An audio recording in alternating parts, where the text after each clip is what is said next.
안녕하세요. 반갑습니다. 비트코인 뉴스 판입니다. 일론 머스크 에너지가 미래 화폐 한마디에 비트코인이 들썩이라는 기사 먼저 전해드리도록 하겠습니다. 도움이 되신다면 좋아요, 구독, 댓글, 알림 설정하셔서 최대한 빠르게 정보 받아보시길 바라겠습니다.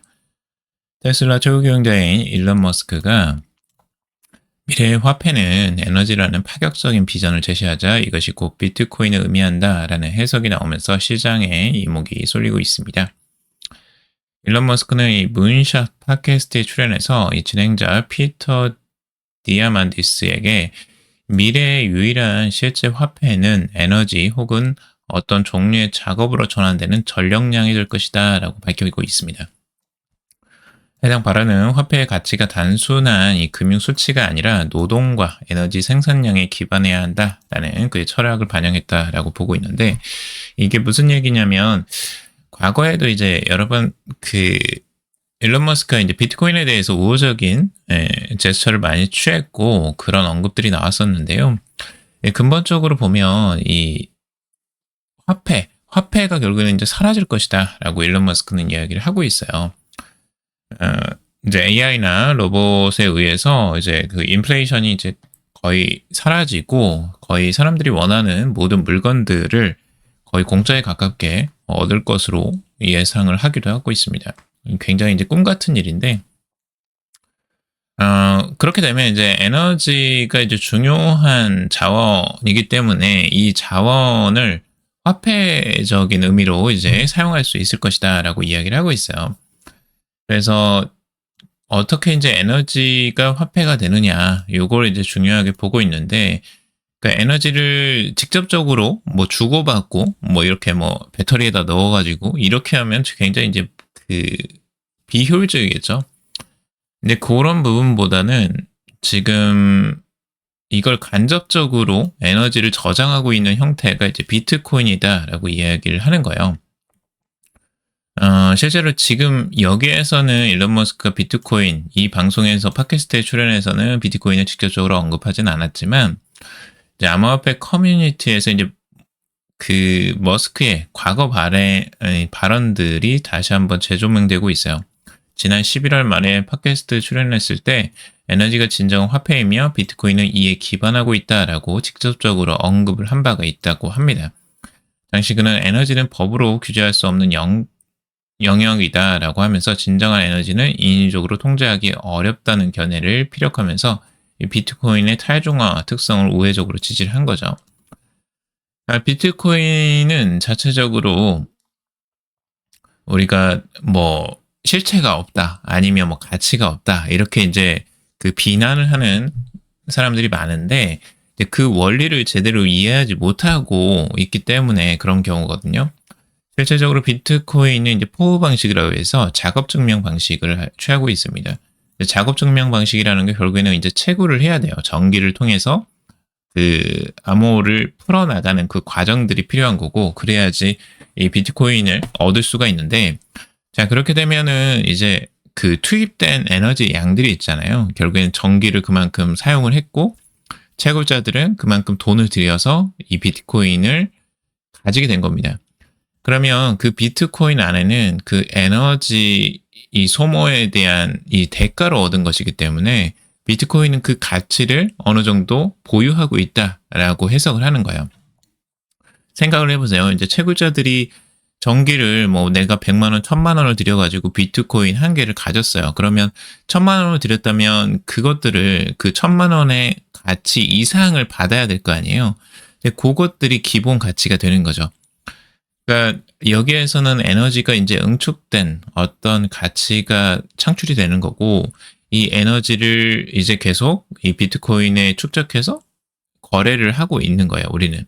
그래서 비트코인 가격이 어느 정도 하방선이 계속해서 그 지켜주는 것이고, 그래서 이제 에너지를 우리는 화폐로서 이제 활용하고 있는 것이다라고 해석할 수도 있는 거겠죠. 그래서 일론 머스크는 이제 그런 부분에 대한 이야기를 하고 있는 거고, 앞으로의 미래에도 이제 비트코인은 그런 부분에 대해서 이제 긍정적이다라고 볼 수도 있는 거죠. 그런 비전들을 우리가 좀 보면서 어떻게 해서 화폐가 지금 변화되고 있는지를 해석해 볼 수가 있는 겁니다. 자, 그리고 미국의 이제 스트래티지 MSCI 잔류라는 기사인데요. 예, 호재 소식이죠. 암호화폐 업계로서는. 지금 원래 이제 JP모건에서 그 총자산의 50% 이상이 가상화폐로 구성된, JP모건이 아니죠. MSCI에서 이 총자산의 50% 이상이 가상화폐로 구성된 기업을 지수에서 제외하는 방안을 검토를 했습니다. 작년 말에 이게 나왔던 거고, 예, 그래서 상당히 스트래티지에서는 우려스러운 일이었어요. 이렇게 되면 이제 스트래티지 같은 경우는 기업 가치의 약 99%, 600억 달러 상당의 비트코인을 보유한 스트래티지였는데, 퇴출 가능성이 가장 큰 기업으로 꼽혔죠.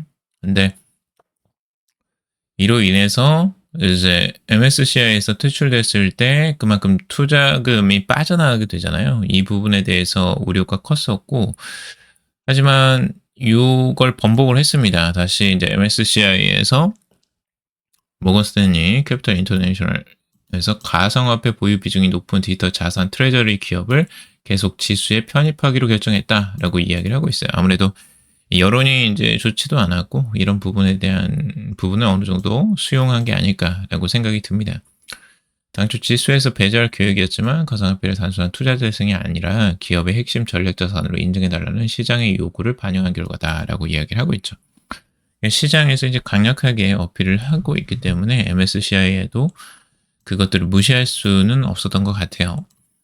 그래서 이런 부분들이 이제 긍정적이라고 볼 수 있는데, 이제 이로 인해서 뭐 스트래티지뿐만 아니라 다른 이제 DAT 기업들 또 이 패시금 자금 이탈 우려를 조금 이제 덜게 된 거죠.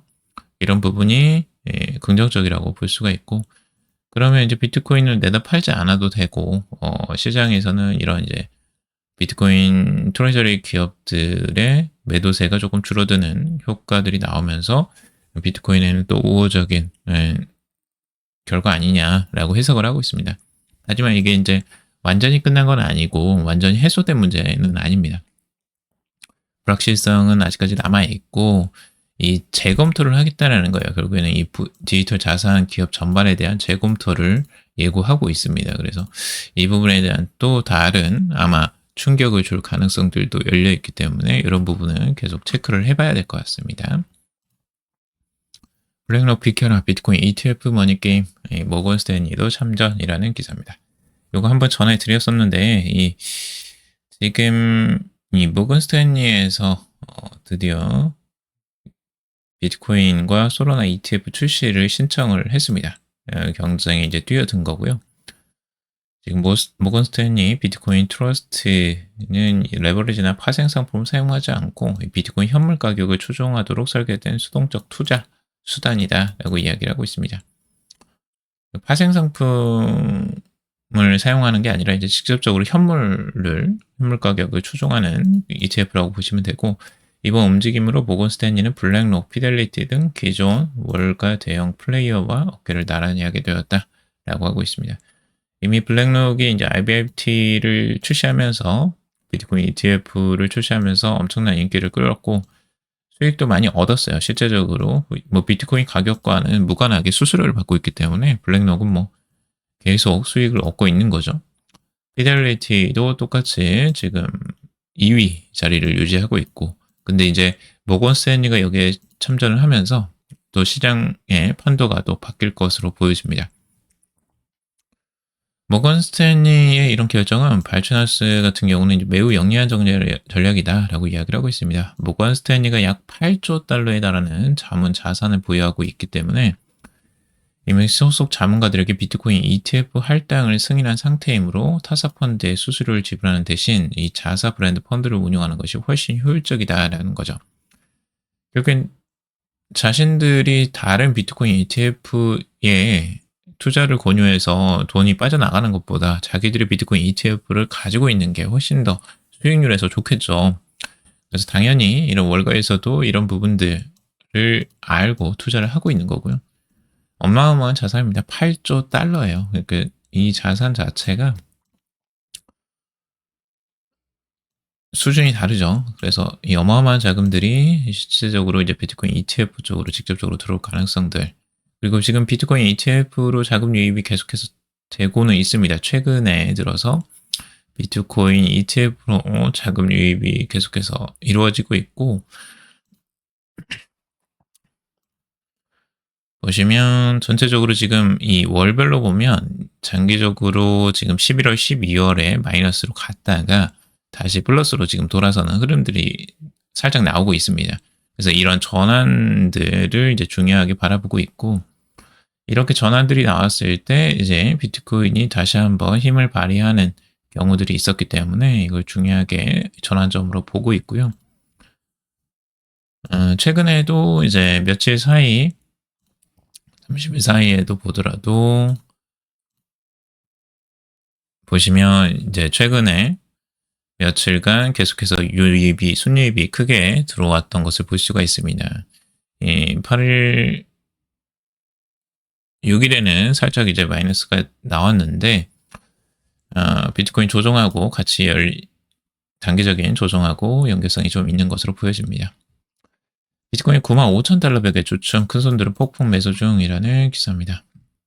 지금 비트코인이 이제 95,000달러 선, 저항선에 이제 가로막혀서 일시적 후퇴를 겪고 있습니다. 그래서 94,000에서 95,000달러 쌓인 1억 달러 규모의 매도 주문벽에 부딪혀 상승세가 꺾였는데, 이로 인해 단기 차익 실현 매물이 쏟아지면서 가격이 91,000달러 선까지 밀렸습니다.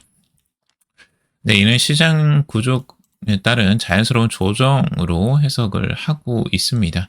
그리고 크립토 퀀트 데이터에 따르면 이 바이낸스 내 비트코인 대비 스테이블코인 보유 비율이 상승하기 시작했는데, 이는 투자자들이 현금을 보유한 채 조정 시 매수 기회를 지금 노리고 있다라는 의미로 해석을 하고 있습니다. 이러한 대구 자금의 축적은 급격한 상승보다는 건전한 가격 다지기 과정을 예고하는 것으로 볼 수가 있겠습니다. 기관 투자 또한 이제 견고한 모습을 보여주고 있다라고 해석을 하는데, ETF에도 자금 유입이 순유입이 기록되면서 지금 크게 들어왔던 부분을 해석을 하고 있죠. 아까 말씀드린 부분이고요. 자, 금을 랠리 멈추면 비트코인 뛴다, 시장이 주목하는 신호는 이라는 기사입니다. 이거 몇 번 말씀드렸죠. 금은 가격이 고점에서 숨고르기에 들어가면서 비트코인 자금 흐름이 좋아질 것이다 라는 전망들이 계속해서 나오고 있는데, 우선 이제 금과 은의 가격 상황, 단기적으로 지금 큰 이제 음봉이 나오고 다시 한번 이걸 회복하는 양봉들이 나왔어요. 근데 여기에서 지금 이제 쌍봉을 만들어서 여기서 다시 한번 조정이 나오면 쌍봉으로 조정세가 조금 길어질 가능성들이 있고요. 만약 여기서 이제 정고점을 다시 한번 돌파하고 올라간다 그러면 추가적인 급등세가 다시 한번 나올 가능성도 있죠. 그래서 그런 부분들을 중요한 전환점이라고 여기서 보여지고요. 여기서 조정세가 나오느냐, 위로 깨고 올라가느냐, 큰 변곡점에 지금 와 있습니다. 금은 은보다는 좀 약한 흐름들을 보여주고 있는데, 조정세가 크게 나오고 다시 한번 올라갔다가 정고점을 아직 회복하지 못하고 있습니다. 그래서 이 상태에서 만약 조정세가 추가적으로 더 나오게 된다면 금도 조정세가 좀 이어질 가능성. 하지만 이제 정고점을 만약 돌파하게 된다면 새로운 또 영역으로 다시 한번 들어가게 되는 거겠죠. 그래서 여기에서 지금 어떤 흐름들이 나와주냐, 여기서 조정이 나오느냐, 못 나오느냐, 여기 중요한 갈림길에 서 있습니다. 근데 은은 지금까지 이제 워낙 큰 상승세가 많이 나왔기 때문에 쉬어갈 가능성들도 충분히 있어 보이고요.